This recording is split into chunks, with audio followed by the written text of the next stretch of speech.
Assalamualaikum warahmatullahi wabarakatuh. Perkenalkan, saya Nita Yantari, NIM 8080200022, kelas 01 PM3. Baiklah, di sini saya akan menjelaskan sedikit materi mata kuliah perilaku keorganisasian. Ya, yang pertama yaitu memahami sifat-sifat manusia. Manusia adalah pusat dan ukuran semua hal. Apabila Anda menggali jauh ke dalam setiap masalah, Anda akan menemukan orang-orang.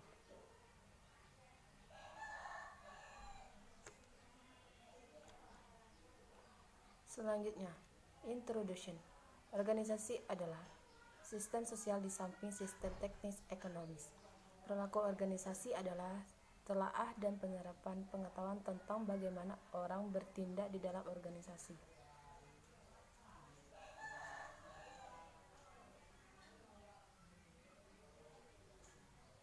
Unsur pokok perilaku organisasi yaitu ada orang, lingkungan, struktur organisasi, lingkungan luar, teknologi.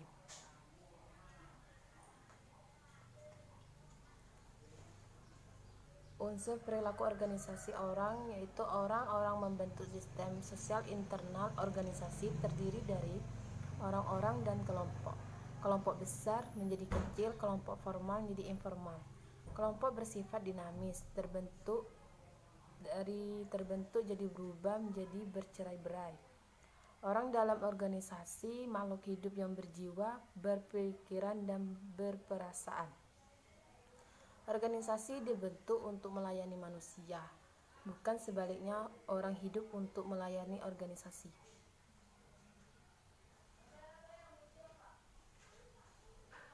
Unsur perilaku organisasi struktur itu menentukan hubungan resmi orang-orang di dalam organisasi. Perbedaan struktur, perbedaan tugas dan wewenang.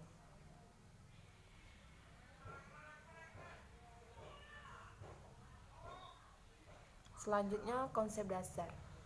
Konsep dasar ada 3 macam, yaitu hakikat manusia dibagi menjadi perbedaan individu, orang seutuhnya, perilaku termotivasi, nilai orang atau martabat. 2. Hakikat organisasi, sistem sosial, kepentingan bersama. 3. Perilaku organisasi. 3. Hasil perilaku organisasi holistik. Hakikat manusia, perbedaan individu, punya banyak kesamaan, sedih kehilangan sesuatu, senang dapat anugerah, tetapi setiap orang tetap berbeda secara individual. Seseorang di dalam organisasi dipandang sebagai manusia yang mempunyai segenap karakteristik tersendiri.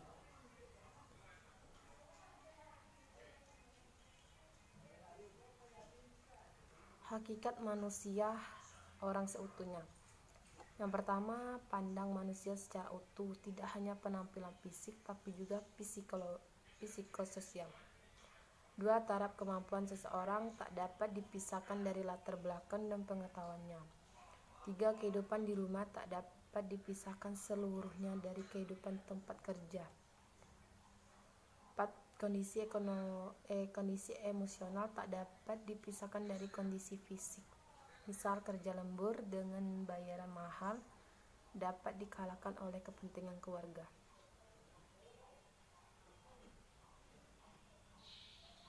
Hakikat manusia perilaku termotivasi. Perilaku tertentu karena sebab tertentu, stimulus atau respon, daya dorong suatu aktivitas. Motivasi merupakan hal penting bagi penyelenggaraan organisasi, betapapun lengkap dan canggihnya infrastruktur.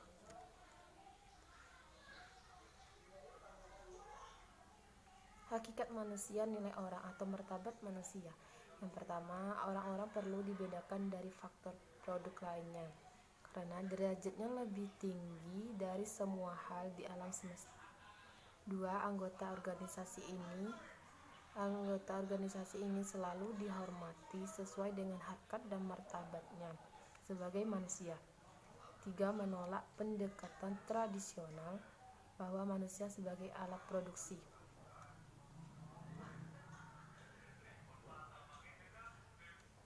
Selanjutnya, hakikat organisasi sistem sosial. Yang pertama, organisasi adalah sistem sosial. Aktivitas organisasi diatur oleh kaidah sosial dan psikologi. 2. Perilaku organisasi dipengaruhi oleh dorongan kelompok dan individu di dalam organisasi. 3. Perlakuan terhadap seseorang berdampak pada lingkungan sosial atau penolakan terhadap keputusan karena kelompok sosial.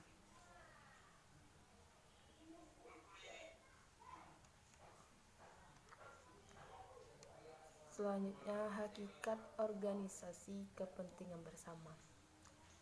Yang pertama, organisasi memerlukan anggota, dan anggota juga memerlukan organisasi.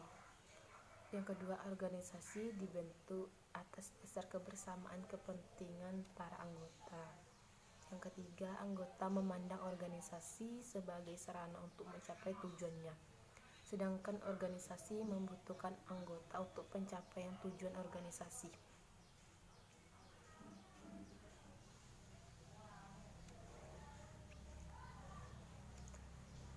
Hakikat organisasi kepentingan bersama ada beberapa macam. Yang pertama, tujuan pegawai. Dari tujuan pegawai menjadi tujuan yang timbul dari kepentingan bersama, menjadi pencapaian tujuan bersama. Menjadi pegawai, dari pegawai kembali lagi pencapaian tujuan bersama dan menjadi organisasi. Dari tujuan yang timbul dari kepentingan bersama menjadi tujuan organisasi.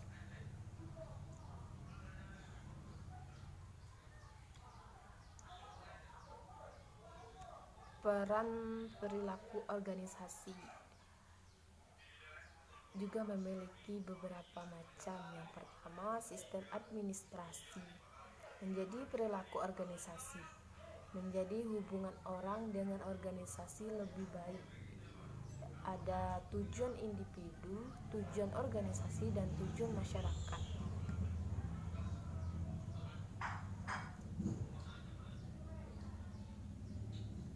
Selanjutnya, perilaku organisasi holistik. Menafsirkan hubungan orang organisasi dalam hubungannya dengan 1. Orang seutuhnya, 2.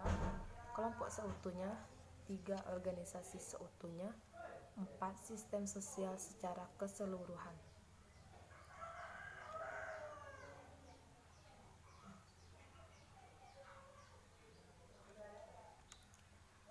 Iklim organisasi. 1. Lingkungan manusia di mana para pegawai organisasi melakukan pekerjaan mereka.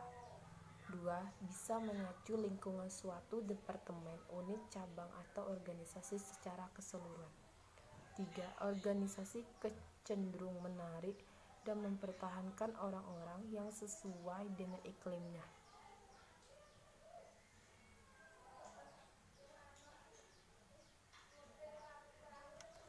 Unsur iklim yang menyenangkan. Ada beberapa unsur iklim yang menyenangkan. Yang pertama, kualitas kepemimpinan. 2. Komunikasi ke atas dan ke bawah. 3. Perasaan melakukan pekerjaan yang bermanfaat. 4. Tanggung jawab. 5. Imbalan yang adil. 6. Tekanan pekerjaan yang nalar. 7. Adanya kesempatan pengendalian struktur dan birokrasi yang nalar. 8. Keikutsertaan.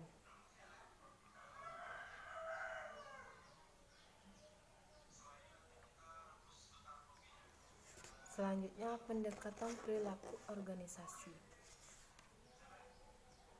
Ada 3 pendekatan perilaku organisasi. Yang pertama yaitu pendekatan kognitif, menekankan aspek pemikiran manusia dan mengasumsikan bahwa perilaku adalah purposif, yaitu diarahkan dan berorientasi pada tujuan. Proses kognitif seperti harapan dan persepsi membantu menjelaskan perilaku. Kedua, pendekatan behavioristik menekankan aspek perilaku yang dapat diamati dalam konteks stimulus menjadi respon dan berbagai aspek lingkungan yang mempengaruhi perilaku. Tiga, pendekatan kognitif sosial menekankan bahwa orang, lingkungan, dan perilaku itu berada dalam interaksi konstan satu sama lain dan secara resiprokal saling mempengaruhi. Pendekatan ini merupakan gabungan elemen kognitif dan behavioristik.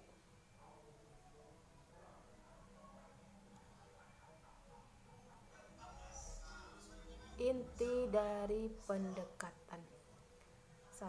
Pendekatan kognitif. Menurut Edward Tolman, berdasarkan pemahaman seseorang terhadap informasi.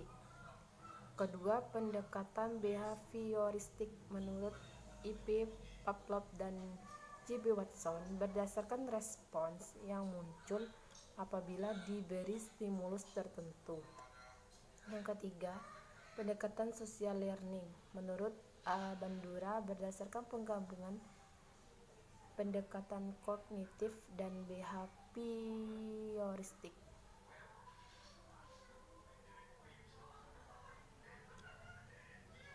Pendekatan lainnya yaitu kognitif atau struktur elemen dan fungsi. Struktur menjadi kognisi menjadi relevan. 2. Penguatan, pemadaman, dan hukuman. Struktur menjadi reinforcer menjadi relevan. 3. Psikoanalitis konflik dari perilaku MC. Ide menjadi ego menjadi superego. Baiklah, hanya itu yang dapat saya sampaikan mengenai materi mata kuliah perilaku keorganisasian. Saya akhiri, wabillahi taufiq wal hidayah. Wassalamualaikum warahmatullahi wabarakatuh.